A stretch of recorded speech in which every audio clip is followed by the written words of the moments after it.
All right, so we're working on a Porsche Cayenne S, and we're doing the hood here. What we're gonna do is a 4-corner tack and then squeegee everything out. There's a couple things that are a little special on this one because the hood tends to rest a little bit low from the fender, and that creates a couple, just a little issue you need to pay attention to. And let's get started.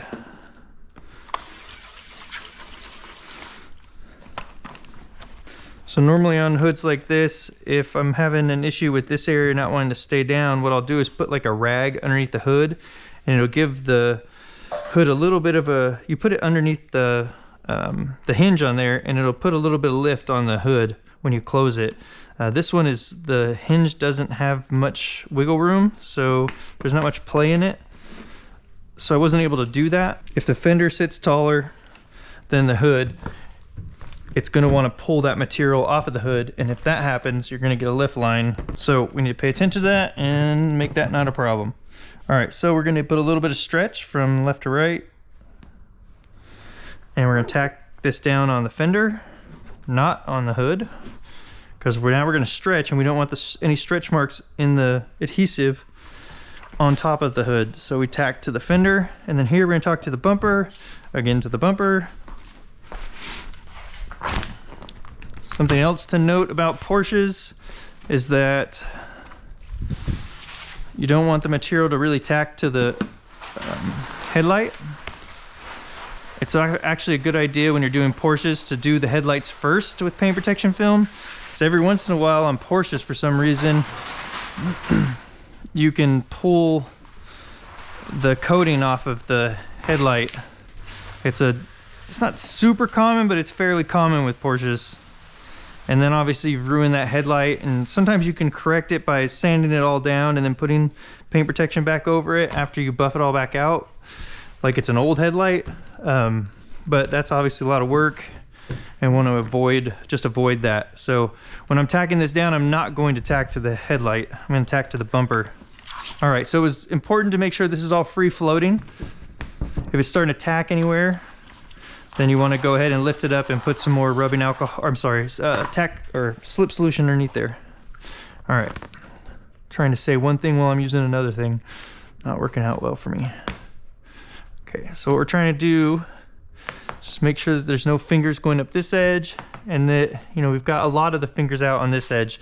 This hood doesn't need a lot of stretch, and you don't want to put any more on it than's necessary, so less is better.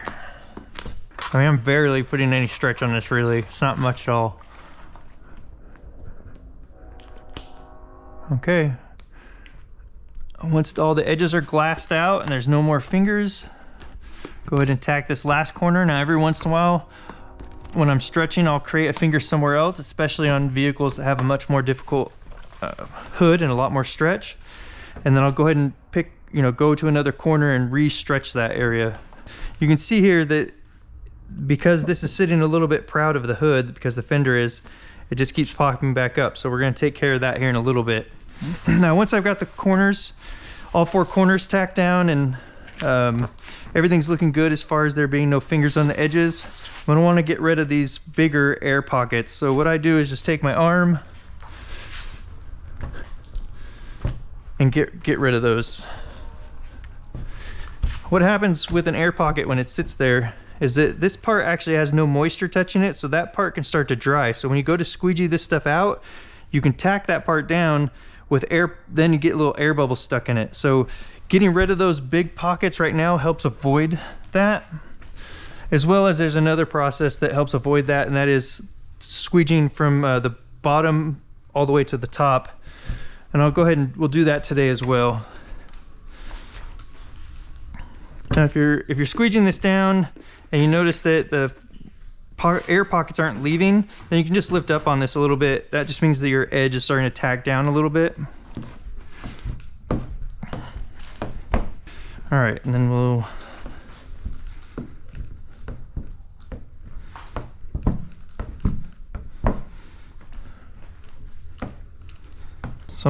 when I'm squeegeeing here, I'm actually leaving about half of this squeegee is pushing down new slip solution area, and then this half is overlapping.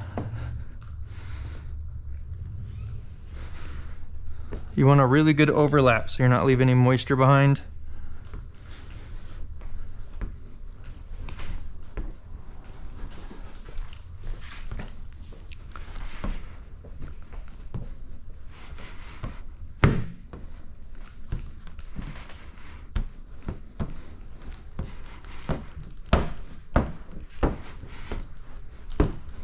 All right, so these areas, I'm just gonna squeegee like up to them and then leave all the water in them. And then we'll come back to that in a minute after we get everything squeegeed out. Now, when you're using this technique of starting at the bottom and squeegeeing up, obviously the gravity's working against you and the water is gonna wanna run back down. So you always wanna make sure that you don't have like a pocket of water going down, then you start above and you leave a pocket of water here.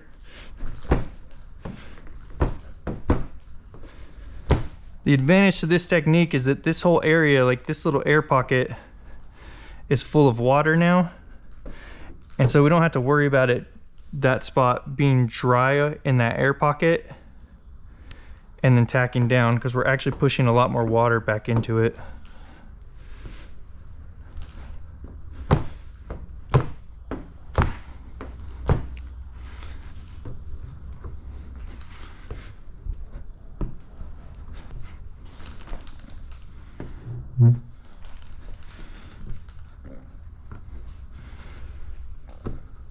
All right, so what we're gonna do, I'm gonna lift up a little bit here. I'm gonna fill that pocket with Tack solution.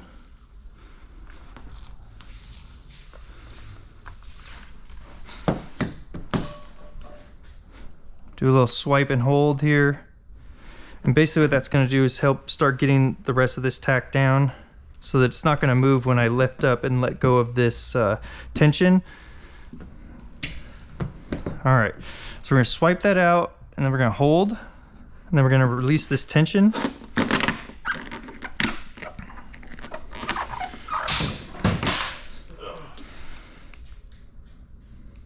Then we're gonna push into the crevice between the two panels and hold that in there. And I'm putting a lot of pressure on the hood to make sure that tacks down real good and we don't have issues with it popping back up.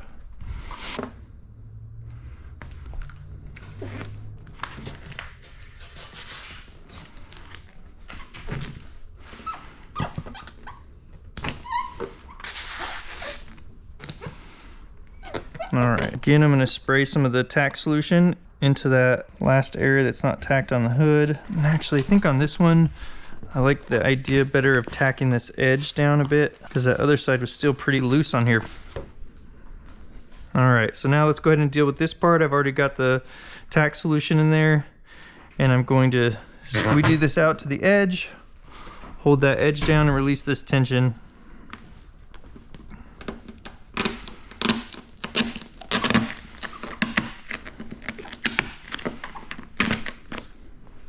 And then we're going to tuck it in to the crevice between the two panels and hold. All right, great. Those edges are going to look great. They should stay down without an issue.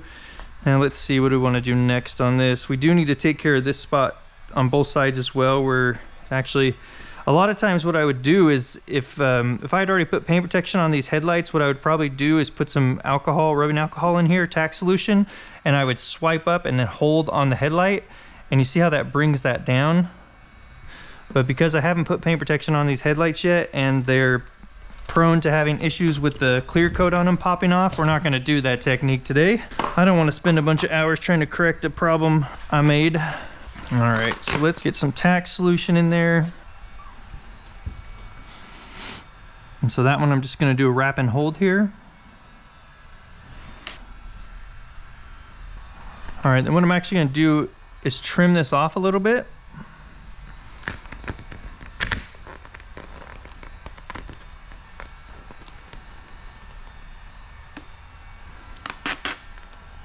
All right, now that we've got tack solution in there, we'll go ahead and this is basically just gonna be what we call a pre-wrap.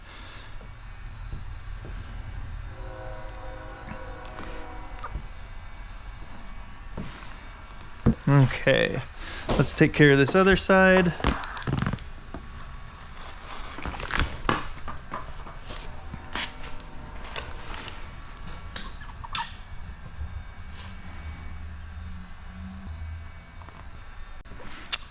So another thing to note with this is that if you're popping this off of the tack right here, if you're if you're releasing this tension, you're trimming that, and then your material is moving, really what that means is you've got too much soap in there, or it's too much soap. It hasn't begun to tack yet. You would need to wait a little bit longer before you move on to doing this technique here.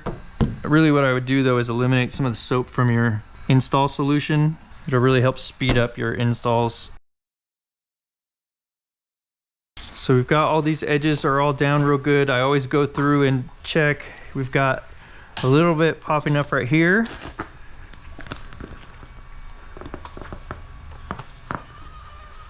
Yeah, okay. So we'll probably do the same thing there then. And what we're gonna use here is a swipe and hold.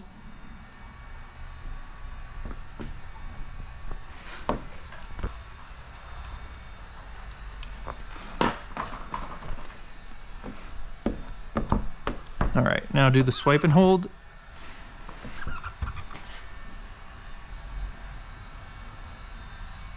All right, now that we've got everything squeegeed out, just double check for water bubbles.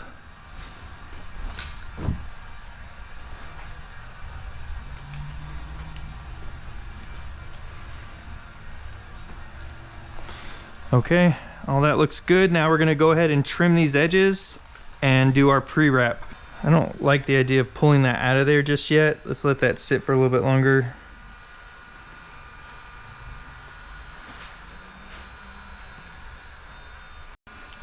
Now I'm gonna do another video on this hood where I do each one of these corners with a different technique. So we've got 6 corners, we'll have 6 different techniques, and we'll see, just show you some different ideas as far as how to tackle corners. So I'm not going to trim those exactly like I normally would. I'm going to leave those and trim them later, so I can decide which corner gets which technique.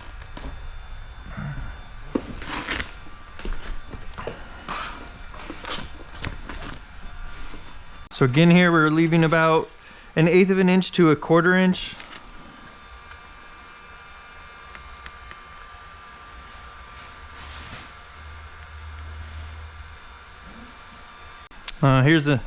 Here's another tip.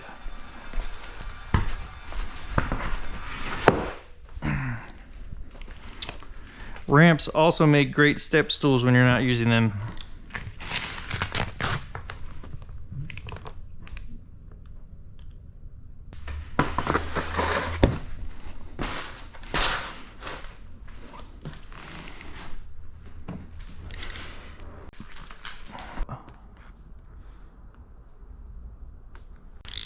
All right, let's go ahead and get that immediately kind of tucked right back in there. It's important that that edge doesn't pull up any of the edges really, because then wherever it comes up, you're gonna have a lift line there. All right, now that we've got all of this on, the edges are trimmed, next step is to do our pre-wrap. So we're gonna go ahead and we're gonna hit all these edges with the Tack solution.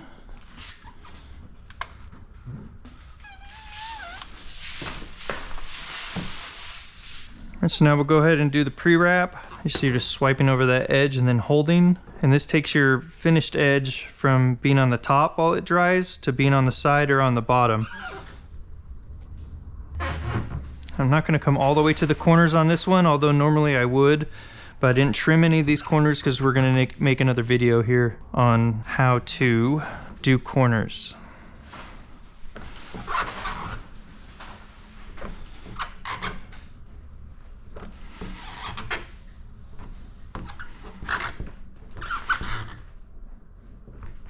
All right, so we've got everything pre-wrapped and stuck down. I think I'm going to go ahead and take care of this before we lift it up and let this dry.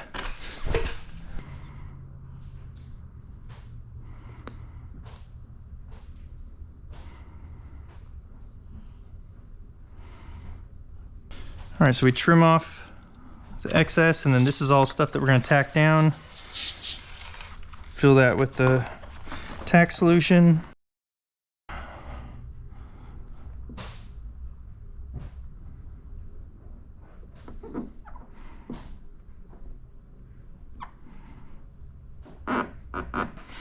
On these Porsches, this is tough because that recess, it just takes longer than a lot of these because that recess is really sharp and dives in, and because it's got like these angles.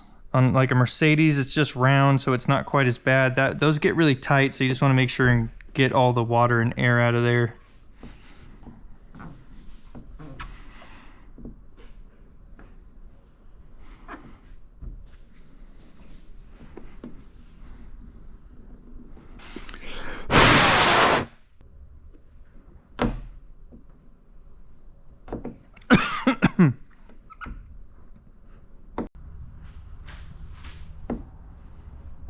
I really appreciate you guys taking a look, and if you found something helpful, like and subscribe, leave a comment, and we'll see you on the next one.